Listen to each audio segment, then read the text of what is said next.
मेरे प्रिय छात्रों, आप लोगों को आप अपने लक्ष्य को, आप अपने अभीष्ट को पूरी तरह से प्राप्त करें। आप अपने गंतव्य की जिस ओर आपने जिस गंतव्य को लेकर चल रहे हैं उसे आपकी यथेष्टित प्राप्ति हो, इस कामना के साथ मैं आज पुनः आप लोगों के समक्ष उपस्थित हुआ हूँ। चूंकि बीच में त्योहारी सीजन आ गया था जिसके कारण वीडियो नहीं बन पाया, आज मैं पुनः इसी कड़ी को उत्तरोत्तर आगे बढ़ाते हुए आज मैं एक वीडियो बना रहा हूँ, जिसका मेरा पूरा प्रयास रहेगा कि यह भी आप लोगों तक पहुँचे और आप लोग जैसे पिछली जो वीडियो हमारी वर्ण विचार पर बनी थी उससे मुझे पूरा उम्मीद और विश्वास है कि आप कुछ ना कुछ लाभान्वित हुए होंगे। आगे भी आप अगर उसको उत्तरोत्तर पढ़ते रहेंगे, निरंतर पढ़ते रहेंगे तो निश्चित रूप से कहीं ना कहीं उसका लाभ आपको मिलेगा। दूसरी बात, जो वीडियो मैंने वर्णमाला पर बनाई थी वो मैंने ये सोचकर बनाई थी कि कोई भी वनडे एग्जाम हो या पीसीएस लेवल पर आपका सीसेट का पार्ट हो, जो अगर आप उसको पढ़ लेते हैं तो कोई भी चीज आपका अपूर्ण नहीं रह जाएगा। उससे रिलेटेड, वर्णमाला से रिलेटेड जो भी आपके क्वेश्चन होंगे 100% उसे मैं उम्मीद करता हूं कि उसमें से आपको मिल जाएगा और आप अपने प्रश्नों का उचित जो है उत्तर उसको पढ़ करके दे सकेंगे। आज हम चर्चा उसी कड़ी में, आज हम पुनः अपनी बात को आगे बढ़ाते हुए उसी व्याकरण की ही चर्चा कर रहे हैं। उसमें आज हम लोग काव्य के 3 तत्व हैं, उन तीनों तत्वों की चर्चा करेंगे। जैसा कि आप जानते हो, काव्य के जो 3 तत्व माने गए हैं उनमें रस, पहला तत्व उसका रस है और दूसरा तत्व उसका छंद है और तीसरा तत्व उसका अलंकार है। इन तीनों को मिलाकर आपका काव्य बना है और यही 3 तत्व काव्य के अगर आप ध्यान देंगे, विचार करेंगे तो काव्य में इन्हीं तीनों तत्वों की चर्चा की जाती है। अगर इन तीनों में कोई भी एक तत्व नहीं है तो काव्य अपूर्ण या अधूरा माना जाता है। क्योंकि रस को, अगर हम रस की बात करें तो विद्वानों ने विशेष करके जो रस संप्रदाय के जनक या आचार्य हैं, जो रस है इसके जो जनक या आपके आचार्य माने जाते हैं वो आपके माने जाते हैं भरत मुनि। भरत मुनि की अगर बात की जाए तो भरत मुनि की जो रचना है उसे नाट्य शास्त्र कहा जाता है, वो आपका नाट्य शास्त्र है। और भरत मुनि ने जो रसों की चर्चा की है, उन्होंने नाट्य शास्त्र के संदर्भ में की है। भरत मुनि रस को काव्य की आत्मा मानते हैं। ये कहते हैं कि रस जो है वो काव्य की आत्मा है। इसके बाद जो इसका दूसरा पार्ट आता है, अगर उसकी हम चर्चा करें तो दूसरा इसका जो तत्व है वो आपका छंद है। आपको ज्ञात होगा, अगर आपने पढ़ा होगा, जैसा कि आप जानते हो, इसे छंद का दूसरा नाम है पिंगल शास्त्र। क्या नाम है इसका? दूसरा नाम है इसका पिंगल शास्त्र। इसको पिंगल शास्त्र क्यों कहा जाता है? क्योंकि इसके प्रणेता या इसके जो जनक थे वो आपके पिंगल मुनि थे। कौन थे? पिंगल मुनि थे। उन्हीं के नाम पर इसको पिंगल शास्त्र कहा गया। पिंगल मुनि मानते हैं कि छंद जो है वह काव्य की आत्मा है। सबकी अपनी अपनी विचारधारा है। तीसरा तत्व इसका जो अलंकार है, अगर अलंकार की बात करें तो अलंकार के जो प्रणेता हैं या अलंकार के जो जनक माने जाते हैं वो आपके आचार्य भामह माने जाते हैं। कौन माने जाते हैं? आचार्य भामह माने जाते हैं। आचार्य भामह का कथन है कि आपका अलंकार जो है वह काव्य की आत्मा है। तीनों विद्वान, तीनों मार्गपंथी जो हैं, तीनों जनक अपने अपने तत्व को काव्य की आत्मा के रूप में स्वीकार करते हैं। लेकिन वस्तुतः जो सर्वमान्य तथ्य है उसके आधार पर जो सबसे ज्यादा विद्वानों ने माना है वह यह है कि रस ही काव्य की आत्मा है। इसी को विद्वानों ने सर्वसम्मत से स्वीकार किया है और छंद जो है उसे उन्होंने काव्य की मर्यादा या बंधन कहा है। इसको काव्य की मर्यादा या बंधन कहा है और जो अलंकार है इसे काव्य का आभूषण कहा है। इस तरह से अगर देखा जाए, अब तीनों तत्वों की चर्चा की जाए तो रस काव्य की आत्मा है, छंद जो है वो उसकी मर्यादा है और अलंकार जो है वो उसका आभूषण है। एक चीज और मैं यहां आपको बताना चाहूंगा, क्योंकि छंद की अगर बात की जाए तो आप जानते हो कि छंद का प्रयोग सबसे पहले कहां हुआ? जब आप वैदिक व्यवस्था में या जब आप वेदों का अध्ययन करेंगे, तो जब आप वेदांग पढ़ेंगे तो वेदांग के 6 तत्वों में एक तत्व है आपका छंदस, जिसके प्रणेता पिंगल मुनि माने गए हैं। और ये वही छंदस या छंद जो है, जैसे कि आप देखोगे संस्कृत के छंदों में उस समय जगती, बृहति, अनुष्टुप, गायत्री ये छंदे थी जो वैदिक काल की छंदे हैं। जैसे आप हिंदी में पढ़ते हो दोहा, चौपाई, सोठा या मात्रिका और वाणी। तो सबसे पहले अगर आपसे पूछा जाए कि छंद का प्रयोग या सबसे पहले छंद शब्द का प्रयोग कहाँ मिलता है, तो आप कहेंगे वेदांग में। इसके अलावा जैसा कि आप जानते हो, मैंने आपसे कहा कि काव्य के ये 3 प्रधान तत्व हैं। अगर इन तीनों तत्वों में से किसी भी एक तत्व को आप निकाल देंगे तो काव्य अपूर्ण या अधूरा हो जाएगा। जैसे उदाहरण के लिए अगर हम देखें कि आपका कोई भी व्यक्ति हो या कोई भी स्त्री हो, कोई भी वनिता हो, कोई भी रमणी हो, आप 2 चीजें ध्यान में रखें कि मान लीजिए जैसे कोई भी चाहे जितना सुंदर हो, मैं एक उदाहरण आपको देता हूं कि आप लोग जाते हैं, अक्सर आप यहां से जाते हैं, आप लोग ज्यादातर घूमने जब लोग जाते हैं तो जाते हैं आगरा, और आगरा में लोग ताजमहल देखते हैं।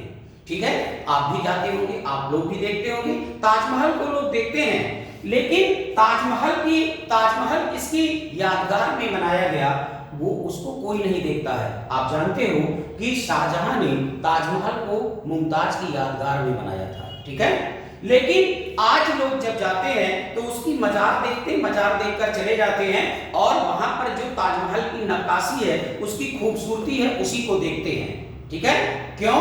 क्योंकि मित्रों एक चीज आप ध्यान में रखिए कि यदि वहां पर मुमताज होती तो पहले लोग ताज को देखते या मुमताज को देखते। मेरे विचार से पहले आकर्षण का, लोगों के आकर्षण का या ध्यानाकर्षण का केंद्र बिंदु जो है वो मुमताज होती, न कि ताज।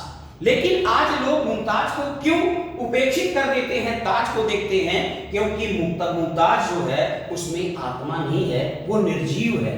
ठीक है, दूसरी बात अगर हम बात करें तो जो अलक्षंद है वो क्या करता है, वो काव्य को मर्यादित करता है। ठीक है ना, आप चाहे जितने पढ़े लिखे हो, चाहे जितने विद्वान हो, अगर आपकी भाषा अमर्यादित हो, ठीक है, आपके अंदर मर्यादा ना हो, जिसे दूसरे शब्दों में आचरण कहा जाता है, तो आपका सारा पढ़ा लिखा सारा ज्ञान व्यर्थ होता है। इसलिए हमारे संपूर्ण व्यक्तित्व को जो सुशोभित करता है वो आपका क्या है, वो आपकी मर्यादा है।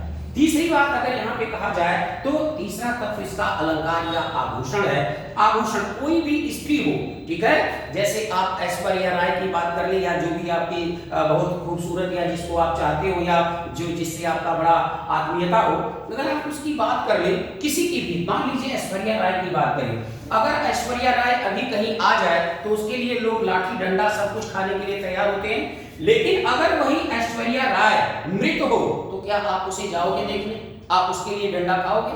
नहीं, क्योंकि ऐश्वर्या राय का जो सौंदर्य है वो तब तक है, वो तब तक आकर्षण का केंद्र है जब तक उसमें आत्मा है, मर्यादा है, और इसके साथ साथ जब तक वह क्या है, आभूषित या आप कह सकते हो कि सुशोभित, सौंदर्य युक्त है। ठीक है, तो इसी तरह से काव्य की अगर बात की जाए तो काव्य में भी ये तीनों तत्व हैं, रस, छंद, अलंकार। और रस को काव्य की आत्मा कहा गया है, छंद उसकी मर्यादा है और अलंकार उसका आभूषण है।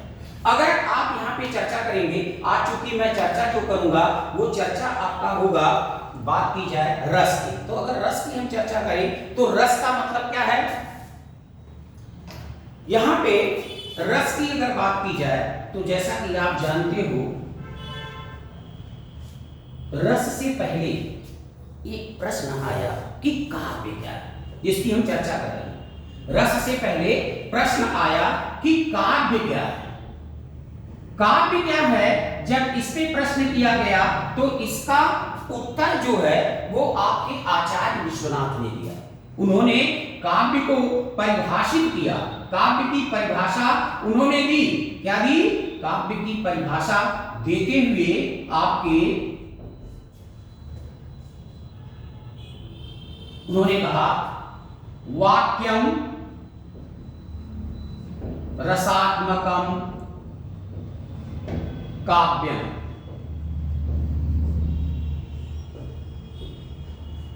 यानी अगर हम इसका अन्वय करें तो क्या कहेंगे, रसात्मकम नंबर 1, 2 और नंबर 3, रसात्मकम वाक्यम काव्यम। ये आचार्य विश्वनाथ की परिभाषा है, पूछा जाता है ये किसने कहा है, आचार्य विश्वनाथ। उन्होंने कहा वाक्यम रसात्मकम काव्यम, अर्थात रसयुक्त वाक्य ही काव्य है। काव्य को उन्होंने स्पष्ट कर दिया कि काव्य क्या है, जो रस से युक्त है वही काव्य है। आप पूरी तरह से देख लें, जो रस से युक्त वाक्य है उसी को काव्य कहा गया। अर्थात अब एक बात स्पष्ट हो गई कि काव्य में जो प्रमुख तत्व है वो आपका रस है। अब दूसरी बात, जब काव्य की परिभाषा विश्वनाथ ने दी तो फिर बात आई कि रस क्या है। जब रस की बात आई कि रस क्या है, तो इसको परिभाषित जो है वो आपके भरत मुनि ने कहा, ठीक है ना। रस की परिभाषा भरत मुनि ने दी। उन्होंने क्या लिखा, उन्होंने अपने नाट्य शास्त्र में लिखा, क्या लिखा, उन्होंने कहा विभावानुभाव व्यभिचार संयोगात्र सनिष्पत्ति। ठीक, ये नाट्य शास्त्र की परिभाषा है, ये भी पूछा जाता है।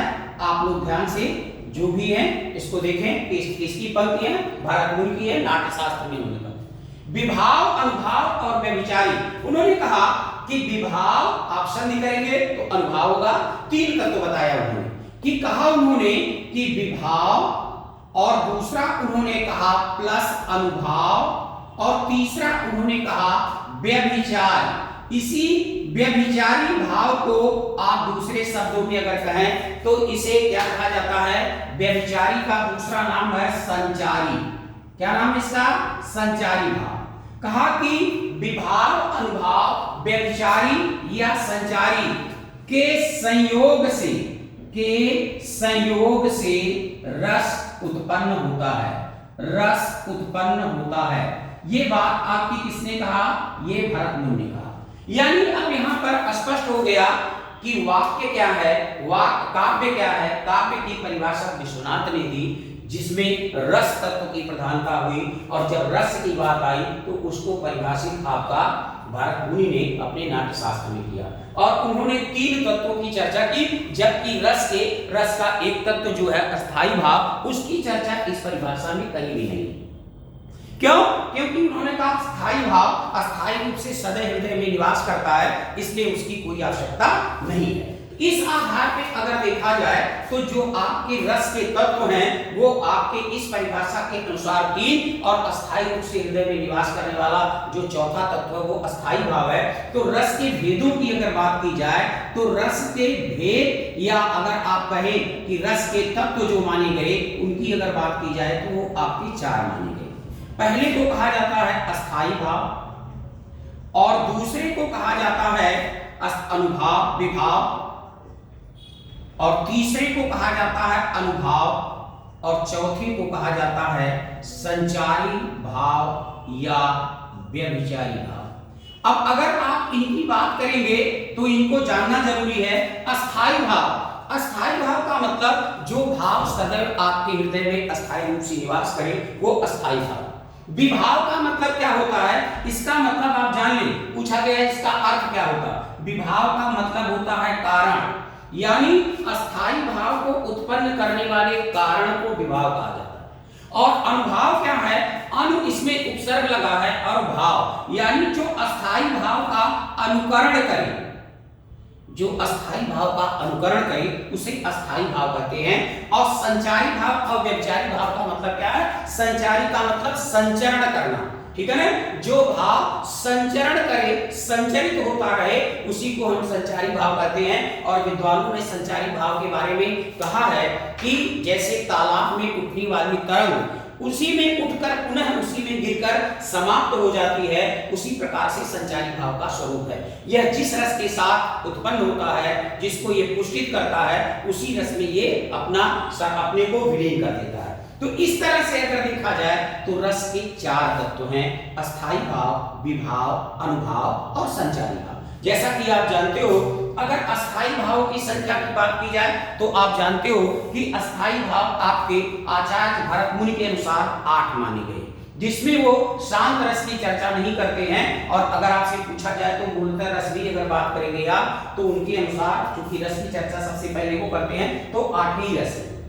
अन्य विद्वानों ने 9 रस की चर्चा की है, जिसमें वो शांत रस को भी रस शामिल करते हैं। उसके बाद के विद्वानों ने 2 और रसों को जोड़ा है, जिसमें आपका एक भक्ति है और दूसरा वात्सल्य है। इस तरह से देखा जाए तो वर्तमान में जो रसों की चर्चा की जाती है वो 11 रस माने गए हैं। लेकिन एक बात अगर आपसे पूछा जाए, ये कहा जाए कि वस्तुतः रसों की संख्या कितनी, सर्वमान्य मत जो है वो 9 रस मानते हैं। क्यों? क्योंकि विद्वान ये मानते हैं, एक चीज आपको बताना चाहूंगा कि विद्वानों का मानना यह है कि जो आपका 2 रस बाद के आए हैं, जिन 2 रसों की चर्चा करते हैं, जिसमें हम एक वात्सल्य की बात करते हैं और दूसरा जो भक्ति रस की बात करते हैं, विद्वान जो है इनको कहते हैं कि ये दोनों जो है वो श्रृंगार के भेद हैं। किसके भेद हैं? ये श्रृंगार के ही स्वरूप हैं। तो इसलिए कुछ विद्वान ये मानते हैं इन दोनों को इसमें शामिल करते हैं, और जब ये दोनों शामिल हो जाते हैं तो रस का स्वरूप 9 हो जाता है, और जब दोनों अलग हो जाते हैं तो रस का स्वरूप 11 हो जाता है। लेकिन जब भी आपसे क्वेश्चन पूछा जाए कि रसों की संख्या कितनी मानी गई है, अगर संख्या 9 हो तो बेटा 9 ही उसको टिक करना, क्योंकि वही 9 ही सर्वमान्य है। ठीक है।